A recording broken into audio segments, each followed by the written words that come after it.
let's turn to Matthew. Matthew chapter 6, I believe it is.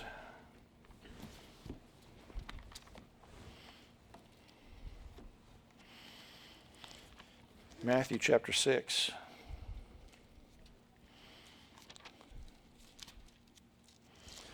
We're going to begin in verse number 9 in just a moment.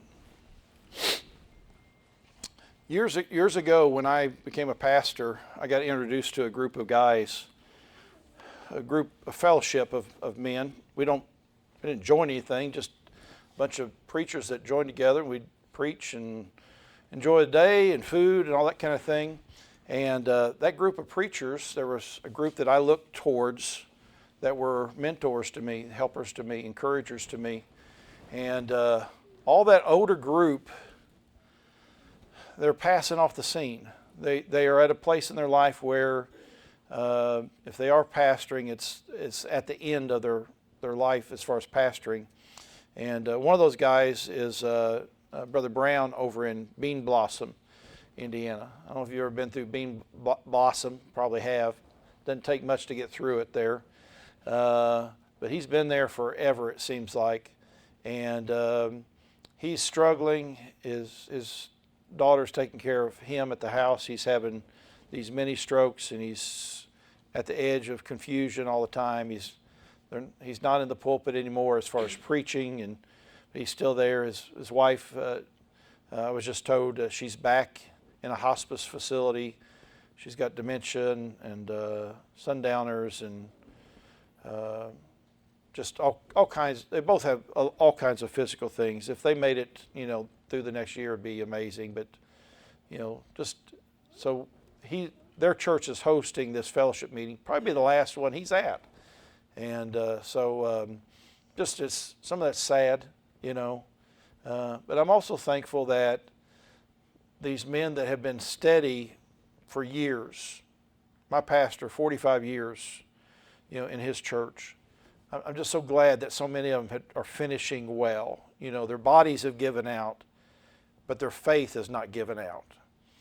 They have stayed through all kinds of difficulties, all of them, different things. So, it's just sobering to watch that.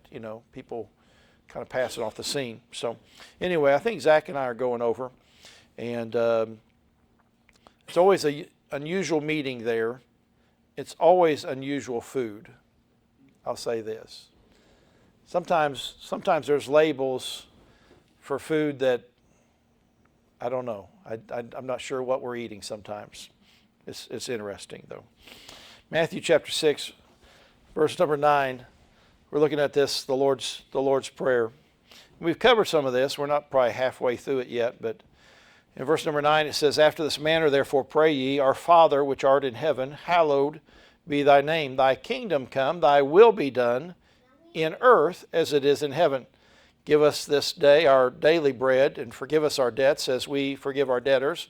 And lead us not into temptation, but deliver us from evil. For thine is the kingdom, and the power, and the glory, forever. Amen."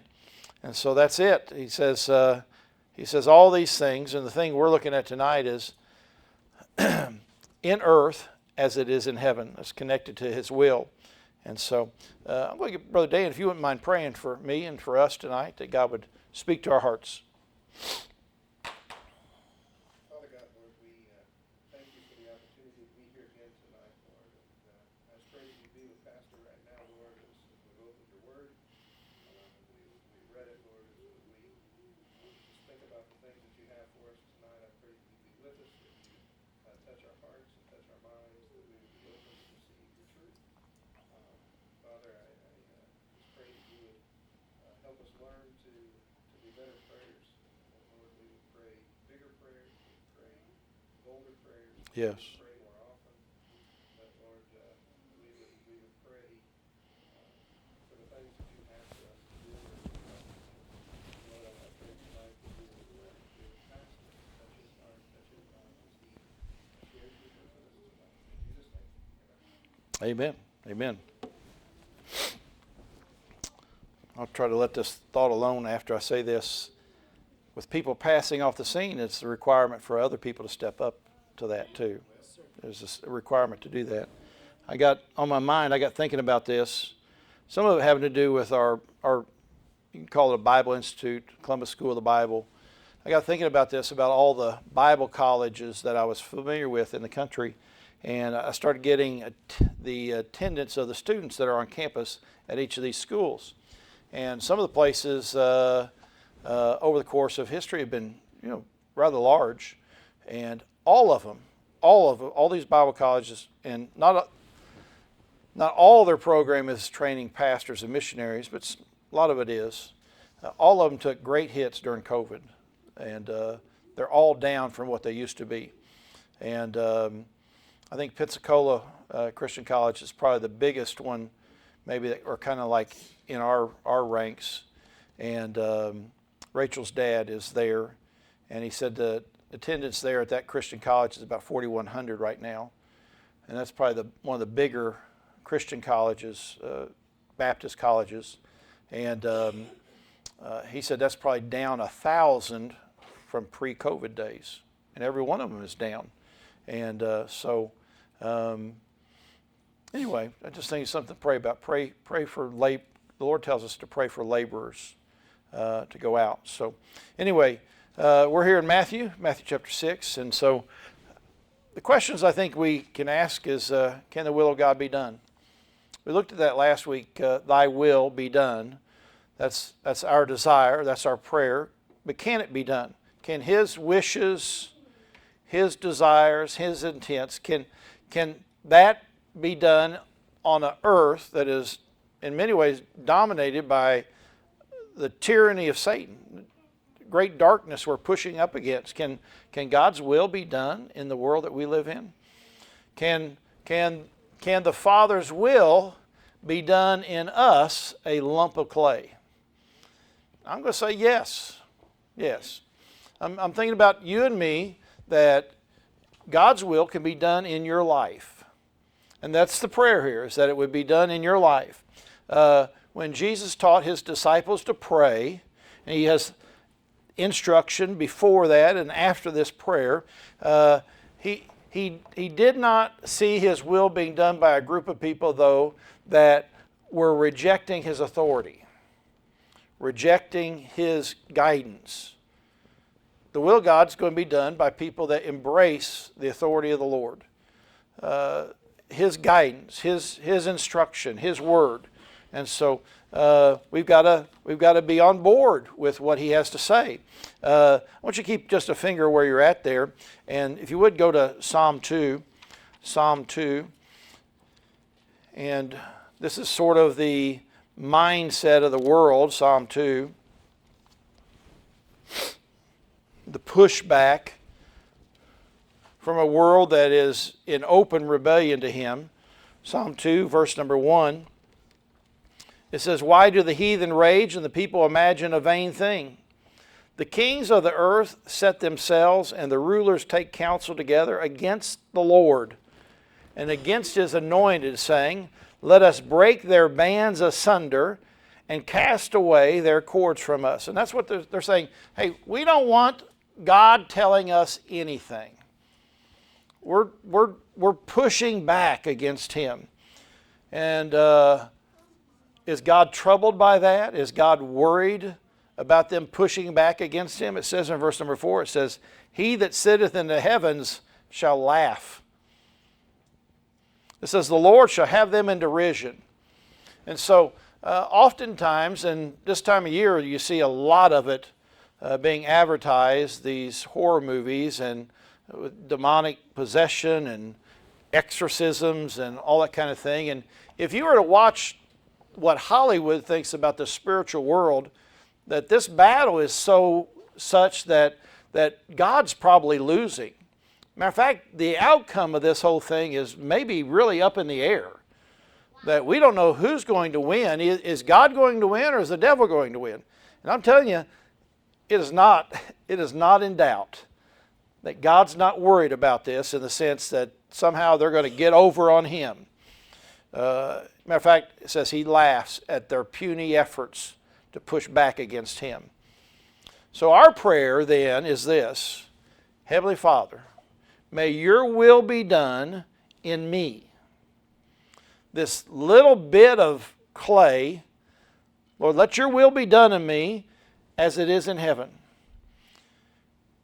Like it's going to be done on this earth one day. This earth is going to be made over, and God's will is going to be done on this planet. And so, but we're going to start with this. The only person you can control is you. The only person you can fix is you. And so when we're thinking about the will of God, we're thinking about back in Matthew, it talks about this. He says, thy will be done in earth as it is in heaven. He's talking about two places, heaven and earth, very different places. Very different philosophies. Very different affections from heaven to earth. There's two wills, God's will and my will. He has a will and I have a will.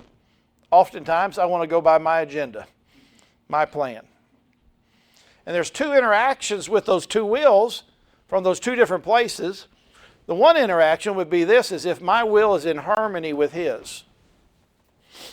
Harmony is a good thing if you're talking about the will of God and your will. That they would become synonymous, that they would be the same thing, that you would be like-minded. Matter of fact, it says in Philippians chapter 2, let this mind be in you, which was also in Christ Jesus. And that's talking about being a servant, I know, but I think it's talking about much more than that, that our mind would be His mind about everything. You say there's two interactions. The other one is not harmony, it's confrontation. You ever been in conflict with God? You ever been in a confrontation with Him? And God says, God's Word says this, that God resists the proud. That is a fight that you're not going to win. For years and years, until my dad till his health really broke, I would look at my dad. Maybe, I don't know if every man does this or not, but I'd look at my dad and I think, I can't take that guy. I think my dad could whip me still. And I thought that for a long, long time.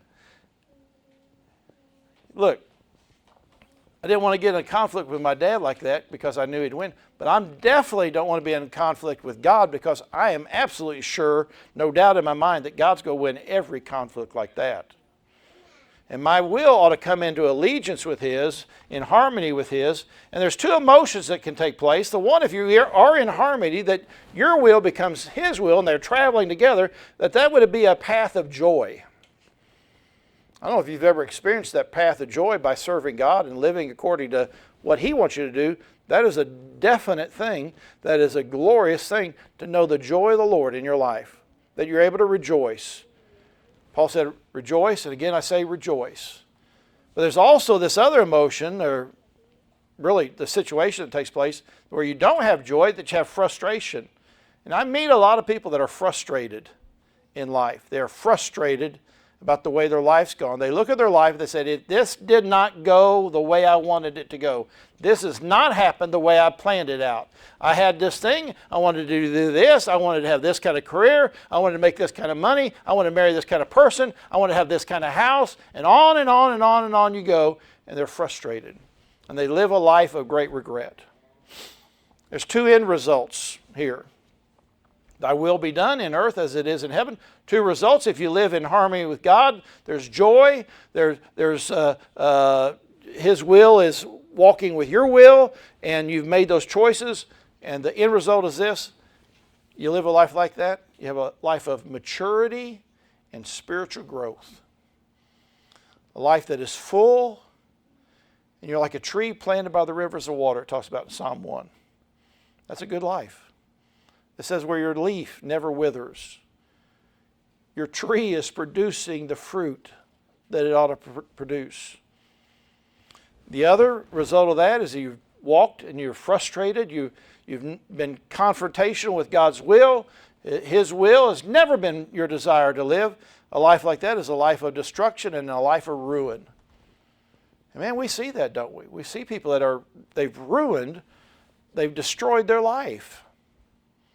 I've been reading this book, A Layman's Look at the Lord's Prayer by Philip Keller. He's the guy that wrote A Shepherd's Look at Psalm 23. Man, it's been just fascinating to me watching him walk through this thing. And he talked about this picture from this passage of Scripture in Matthew, thy will be done in earth as it is in heaven. And he said that God gives us an illustration of God's will being worked in the life of his creation. And so if you would, go to Jeremiah chapter 18 with me, if you would. Jeremiah chapter 18, verse number 1. And you're going to go, oh, I get that. Sometimes it's nice to be walked through things by other people. And this is at the potter's house. The potter's house. It says here in Jeremiah 18, verse 1, it says, the word which came to Jeremiah from the Lord, saying, arise and go down to the potter's house, and there I will cause thee to hear my words. He said, I want you to go down to the potter's house. There's an illustration there. There's a life lesson I want you to see. When you get to that potter's house, I want you to see it. And so Jeremiah would have went to a potter's house. Somebody that made pottery, that made dishes, that made things that are usable. Beautiful things, no doubt. Keller talks about in his book, he said when one time he was in Pakistan, Peshawar, high up in the mountains, the Khyber Pass area that he was in, and he happened to be at a potter's house. He said it is in a marketplace. It's a little shabby little building that the potter was in, and he said there are businesses all around there, rough people, gun-carrying people. He began to talk to that potter, and he said, I want you to walk me through the whole step here. I want you to show me exactly what you do to get from the beginning to the end. He said as he looked in that potter's house, there were amazing pieces of pottery there, beautiful goblets and beautiful dishes that potter had made.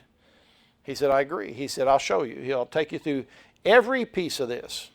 He said he began to walk me through this the way a potter would do it. He said, I went to the back of that shabby little shack, and he moved a piece of board off a pit. And he said, when I got a whiff of the pit, he said, I backed away.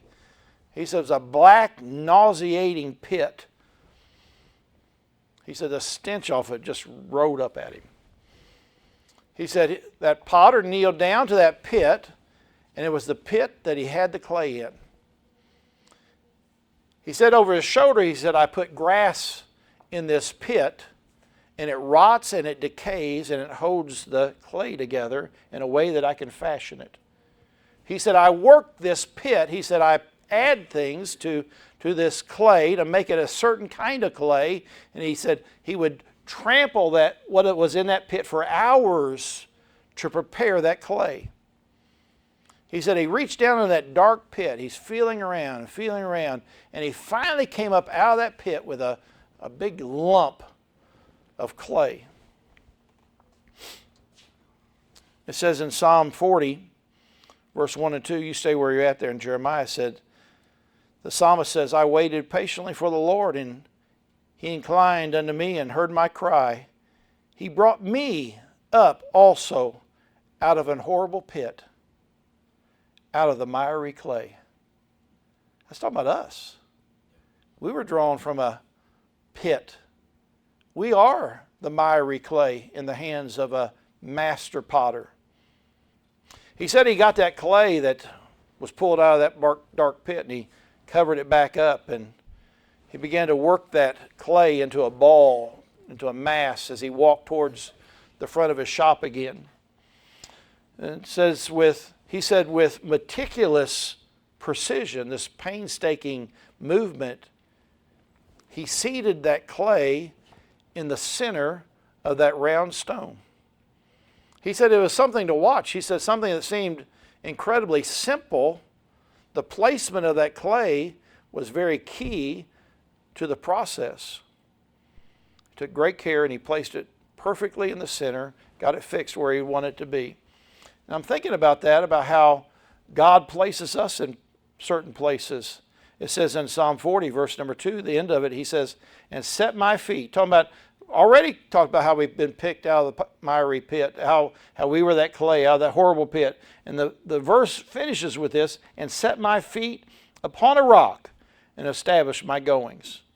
And so God's pulled us out of the pit, nauseating pit. He's begun working us, and he sets us on himself Jesus Christ is the rock. That is the fashioning stone that He's going to use to help us to be what we ought to be. He said, as he watched that old potter, he said, it seemed as if when he got that lump of clay, and it is really nothing yet, he said, it's like that old man's eyes lit up. He said, it's almost as if he began to see that lump of clay and the possibilities with that lump of clay. What he could do with that lump of clay. It says in Jeremiah 18, verse number 3, it says, then I went down to the potter's house, and behold, he wrought a work on the wheels. I'll tell you, I wonder what God thinks when He gets a hold of somebody. Plucks them out, gets them set on Christ. No doubt He has a goal. No doubt He has in His mind what He wants to do. No doubt He has a will for that lump of clay, something that He wants to fashion that clay into. And He is working on us. He is fashioning us. He is driving the wheel, the mechanism that is going to make us what we ought to be. And so that old potter, he's got a treadle like an old-fashioned sewing machine. He said he's pushing that foot pedal, and it begins to spin. He keeps pushing and pumping that thing, and it begins to pick up speed. He gets it to the right place. He's done it so many times, he knows what speed he needs to be at even. You know what? We have a master potter that wants to work his will in our life. He knows exactly our frame. He knows exactly what we can handle. He knows that we're just dust, and He knows the pressure that can be applied. It says in Psalm 40, verse 5, it says, many, O Lord, my God, are thy wonderful works which thou hast done, and thy thoughts which are to usward. They cannot be reckoned up in order unto thee. If I would declare and speak of them, they are more than can be numbered. And I want you to imagine this, that God, as He begins to work and He begins to fashion you, and His thoughts that He's thought about this, the plans that He has planned, big plans. I think you prayed for big prayers, bold prayers. I think God has big designs, big thoughts, bold thoughts for us. I wonder how often we have prayed under what God really wanted to do. How often we have prayed low when we should have prayed high. When we should ask God to do a great work inside of me, and we've asked for a lesser work to be done. He said, as that potter, Keller said, he said, as that potter he got the wheel turning and he's got it centered in the right place. And as he begins to touch that clay, he said it's very tender. He's not rough with the clay. And I know God's been tender with me and kind with me and compassionate with me as He's had His hands on me, working me. I'm glad of that. He said that He used both of His hands. How many of you are right-handed? How many of you are left-handed? That explains a lot. And anyway, it's okay. It's okay. Not everybody can be right-handed. And so, can you imagine using both your hands like that, though? He gets both of his hands working. He said, never did He touch the clay without touching the water first. He said beside the clay on both sides there was a basin for both hands. He would dip his hands in and then he'd touch the clay. He'd work that for a while. He'd take his hands out, put them back in the water. Then he'd take them out of the water and he'd touch the clay again. He said, never did He touch that clay without the medium of moisture there. It says in Ephesians chapter 5, verse 26, that He might sanctify and cleanse it with a washing of water by the Word. You know, there's a washing of the water of the Word that takes place. That God uses His Word to touch us with it and to guide us and to correct us and mold us and to make us. I think it would be a great exercise if you would sometimes think about who you are and what you have become from what you used to be, and how much of that is tied up in this book. Are you a person of integrity and honesty? You say, I don't steal. I work with my own hands. The person of character that you are, the way you talk, the way you speak to people, the kindness that you show, the compassion, any mercy that's in you. That's probably from this book, isn't it?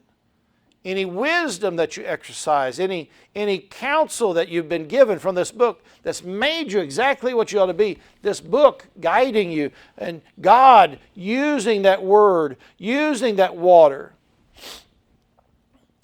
But sometimes there's resistance from the clay. He said, I'd not watched very long. At one point he stopped the turning. He reaches over and he takes something out of that lump of clay. He said it was a grain of sand that he removed. He took it out. He said, this will mar the clay. He gets rid of that. He gets the thing spinning again. He gets his hands in there. He's molding the clay again. And not long after that, he has to stop the wheel again. There's more resistance, more clay. And as he stopped that wheel, he showed him how that little piece of sand, that little piece of grit that was in there, left a line that was unintended as he put his fingers and his hands in it. It created something that was not intended to be there. He removed that again, got it up to speed again, got his hands wet again to begin to mold, to touch it again, and he finally had to stop again. When he stopped the wheel, there was a large gouge that had torn out the side of that creation of his, something spectacular that he was making. Keller said the guy pushed back in frustration. He looked at it, he pointed at it, he said, look at the gouge, look at that opening. He said, what are you going to do? And he took the clay and he formed a ball again. Shook his head and he said, some clay won't allow you to make certain things. He said, we can make something of it, but he said, as he watched the man, he said he had some high design for it, and he did make something useful. He said he ended up making a peasant's bowl, where he intended to make something more. I wonder how many times there's been resistance to his will that's caused us in the process to be stopped. And God says, I got to work out that piece of grit, that piece of resistance, that piece of sand, that whatever it is that's pushing back against God. It says in Jeremiah 18, verse number 4, it says, and the vessel that he made of clay was marred in the hand of the potter. The problem's not the potter. The problem's not the potter. He said, and so he made it again, another vessel, as seemed good to the potter to make it. Did he make something useful? Yes. Was it something that was crafted by the potter? Yes. But it seems to be it wasn't exactly what he intended it to be.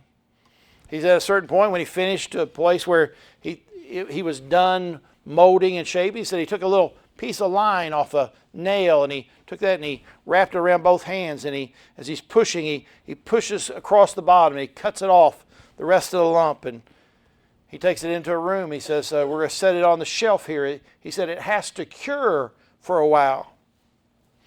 There's a patience there that has to be in place. You know, the process takes time to make something beautiful. Then later, after it's cured, he'll take it and he'll put it in his furnace, his fire, and it creates this beautiful glaze on that piece of pottery. I want you to turn over to Psalm 40 with me, if you would. Psalm 40, verse 6 through 8 there.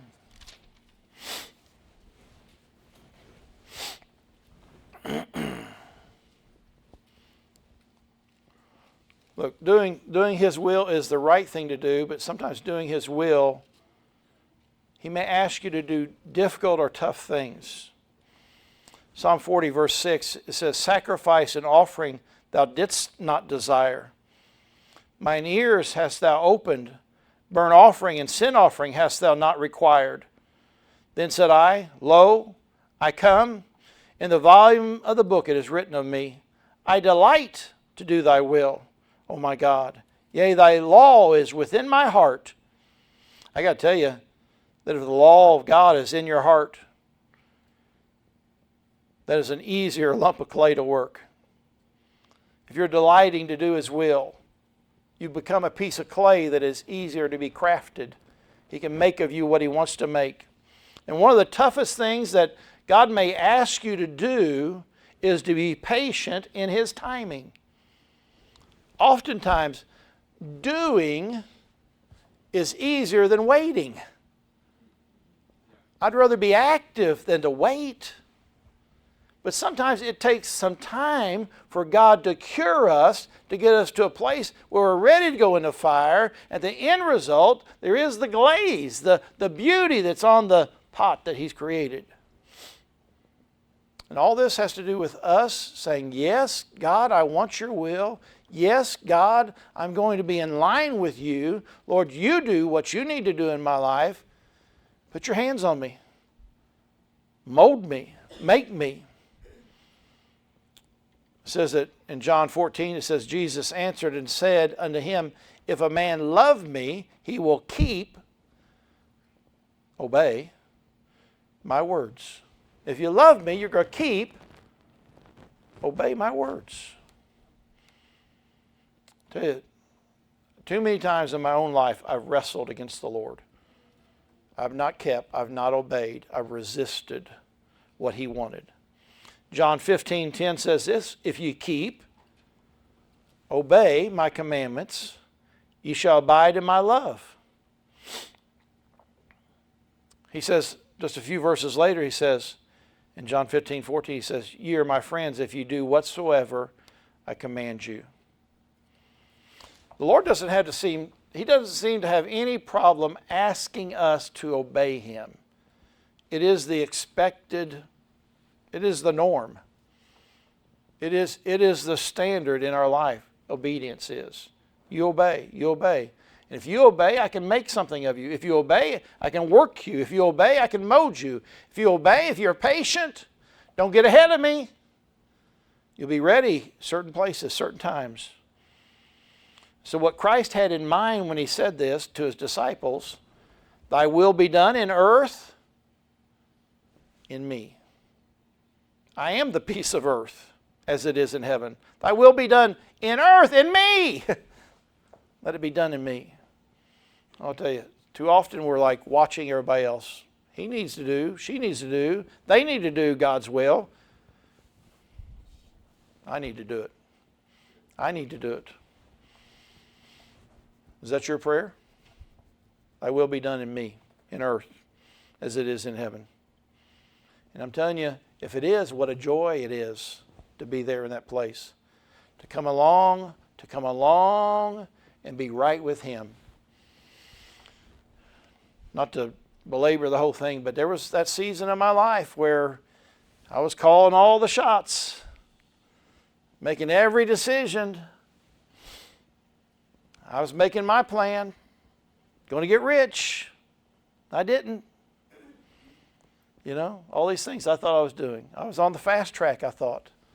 Moving up. But I tell you, there wasn't a lot of joy in it. There was a lot of frustration. A lot of frustration. And there was a turn in that where I said, God, yes, I'm coming into harmony with you.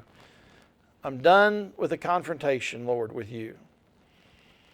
I'm ready. And I tell you, it's amazing the joy in this very simple things of God just dealing with me again that He got me back to. Our Father, which art in heaven, hallowed be thy name. Thy kingdom come. Thy will be done in earth as it is in heaven. Next week, next Sunday afternoon, we're going to deal with this, verse 11. Give us this day our daily bread. I'm glad you finally got around to food, right? Kind of deep into this, deep into the prayer, isn't it? There's a lot of other stuff happening before we get to, God, give me some food. A lot of stuff happening there. So anyway, let's pray. We'll be done. And hope you have a great week. And appreciate your prayers for these folks that need prayer. And all of us have prayer. And sometimes other people's prayers are a lot bigger than ours. They need God's great help. So We've got cake and ice cream. Cake and ice cream.